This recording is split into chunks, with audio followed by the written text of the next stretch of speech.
আসসালামু আলাইকুম ওয়া রাহমাতুল্লাহি ওয়া বারাকাতুহু। আজকে আমরা জানব সন্তানকে লেখাপড়ায় মনোযোগী করার আমল। আলোচনা বুঝতে সাথেই থাকবেন। যারা এখনও চ্যানেলটি সাবস্ক্রাইব করেননি, সাবস্ক্রাইব করতে ভুলবেন না। এই আমল করার জন্য কারো কাছে যেতে হয় না, নিজে নিজে ঘরে বসে করলেই হয়। কোরআনের আয়াত, কারো কাছে যাওয়া ছাড়া নিজে করলে হয় এমন একটা আমল আজকে এই ভিডিও দিয়ে জানিয়ে দিব। আলোচনা বুঝতে এর সাথেই থাকবেন। যারা এখনও চ্যানেলটি সাবস্ক্রাইব করেননি, সাবস্ক্রাইব করতে ভুলবেন না। ভেরিফাই চ্যানেলের ডিসক্রিপশন বক্সে ক্লিক করলে আমার পেজ এবং আইডি আসবে। লিঙ্কে ক্লিক করলে যা আসে তাই, এর বাইরে অন্য কোনো পেজ নেই, আইডি নেই, ইমো নেই, হোয়াটসঅ্যাপ নেই, টিকটক নেই। নাম ছবি দেখে বিভ্রান্ত হবেন না, কারণ আমার নামে হাজার মানুষ হাজারো ফেসবুক পেজ আইডি খুলে ভরে ফেলছে, সাবধান। যাই হোক, সম্মানিত প্রিয় ভাই ও বন্ধুরা,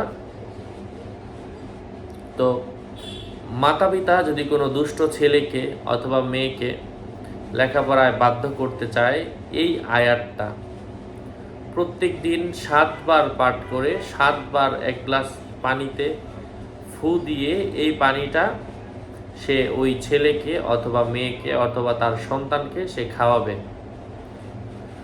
ইনশাআল্লাহ আল্লাহ পাকের অশেষ রহমে তার মধ্যে যেই খারাপ অভ্যাস, অর্থাৎ লেখাপড়া না করার অভ্যাস, লেখাপড়ায় মনোযোগী না থাকার অভ্যাস, মনোযোগ না হওয়ার অভ্যাস দূর হয়ে যাবে ইনশাআল্লাহ।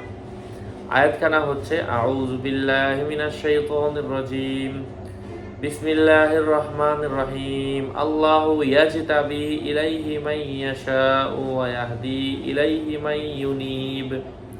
সূরা সূরার মধ্যে এই আয়াতে এসেছে, আমি আবারও বলে দিচ্ছি। আল্লাহু ইয়াজতাবি ইলাইহি মান ইয়াশাউ ওয়া ইয়াহদি ইলাইহি মান ইউনিব। আল্লাহ পাক আমাদেরকে ধৈর্য ধরে এই আমলটা বেশি বেশি করার তৌফিক দান করেন। সকলের মঙ্গল ও দীর্ঘায়ু কামনা করে এখানেই শেষ করছি। দেখা হবে অন্য কোনো ভিডিওতে। আসসালামু আলাইকুম ওয়া রাহমাতুল্লাহি ওয়া বারাকাতুহু।